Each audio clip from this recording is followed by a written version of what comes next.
ओम हर हर महादेव। जय श्री कृष्ण। राधे राधे।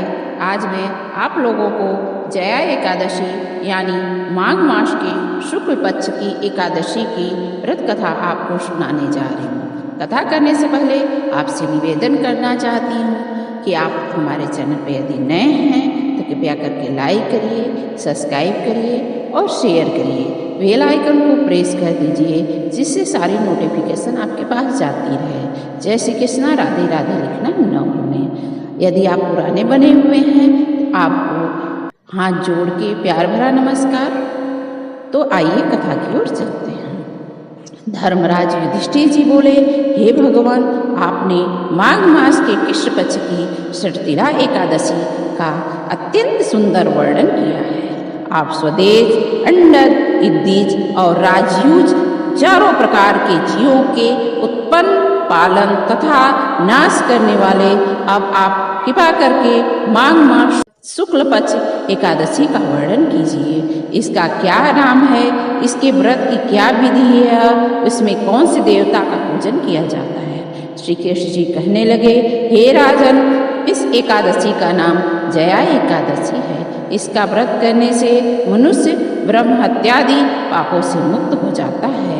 इसके प्रभाव से भूत, पिशाच आदि होने से मुक्ति पा जाते हैं। इस व्रत को विधि पूर्वक करना चाहिए।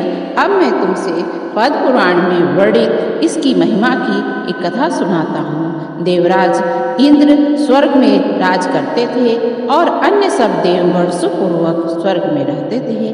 एक समय इंद्र अपनी इच्छानुसार नंदन वन में अप्सराओं के साथ विहार कर रहे थे और गंधर्व गान कर रहे थे। उस गंधर्व में प्रसिद्ध पुष्पदंत तथा उनकी कन्या पुष्पति और चित्रसेन तथा उनकी स्त्री मालिनी भी उपस्थित थी। साथ ही मालिनी का पुत्र पुष्पमान और उसका पुत्र माल्यवान भी उपस्थित थे। पुष्पति गंधर्व कन्या माल्यवान को देखकर उन पर मोहित हो गई और माल्यवान पर कामबाण चलाने लगी। उसने अपने रूप, लावण्य और हाव भाव से माल्यवान को वश में कर लिया। हे राजन, वह पुष्पति अत्यंत सुंदर थी, अतः वे इंद्र को प्रसन्न करने के लिए गान करने लगे, परंतु परस्पर मोहित होने के कारण उनका चित्त भ्रमित हो गया। इनके ठीक प्रकार न गाने तथा ताल ठीक नहीं होने से इंद्र इनके प्रेम को समझ गया और उन्होंने अपना अपमान समझकर उनको श्राप दे दिया। इंद्र ने कहा, हे मूर्खों, तुमने मेरी आज्ञा का उल्लंघन किया है, इसलिए तुम्हारा धिक्कार है। अब तुम दोनों स्त्री पुरुष के रूप में मृत्युलोक में जाकर के पिशाच रूप धारण करो और अपने कर्म का फल भोगो। इंद्र का ऐसा शाप सुन करके वे अत्यंत दुखी हुए और हिमालय पर्वत पर दुखपूर्वक अपना जीवन यापन करने लगे। उन्हें गंध, रस तथा स्पर्श आदि का कुछ भी ज्ञान नहीं था। वहाँ उनको महान दुख मिल रहे थे। उन्हें एक क्षण के लिए भी निद्रा नहीं आती थी। उस जगह अत्यंत शीत था, उसमें उनके रोंगटे खड़े हो रहे थे, मारे शीत के दांत बजते रहते थे।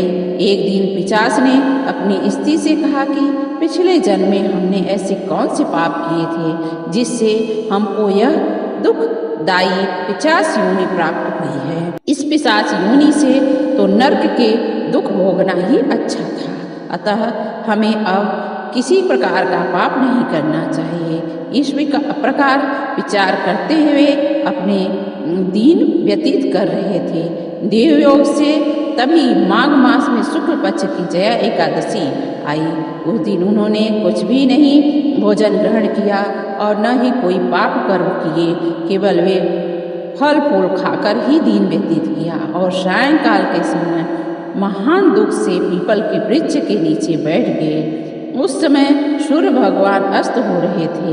उस रात को अत्यंत ठंडी थी, इस कारण वे दोनों शीत के मारे अति दुखी होकर के मृतक के समान आपस में चिपटे हुए पड़े थे। उस रात्रि को उनको निद्रा भी नहीं आई। हे राजन, जया एकादशी के उपवास और रात्रि के जागरण से दूसरे दिन प्रभात होते ही उनकी 50 योनि छूट गई और अत्यंत सुंदर गंधर्व और अप्सरा की देह धारण कर सुंदर वस्त्राभूषणों से अलंकृत होकर के उन्होंने स्वर्गलोक की स्थापना किया।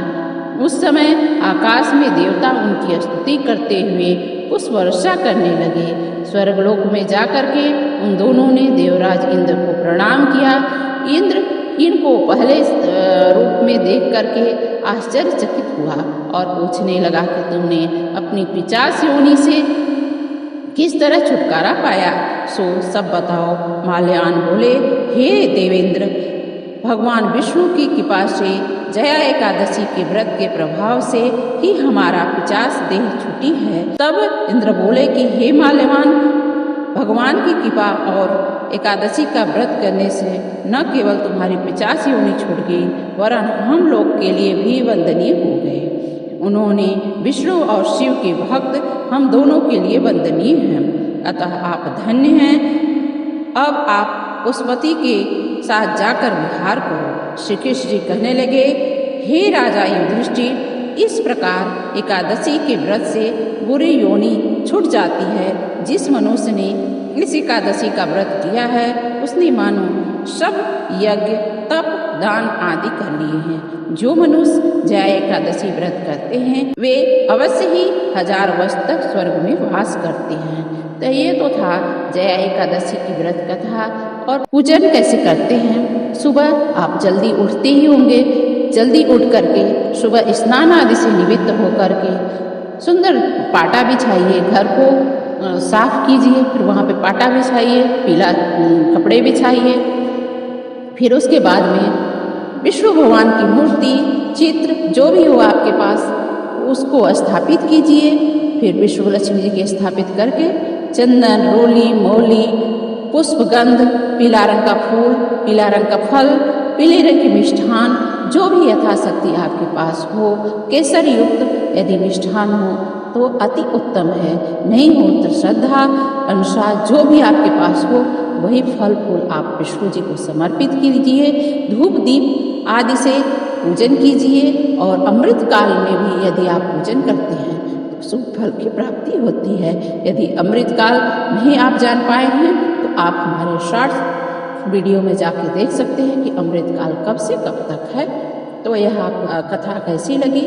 यदि कथा अच्छी लगी हो तो कृपया करके हमारे चैनल पे बने रहें। आपको बहुत बहुत धन्यवाद।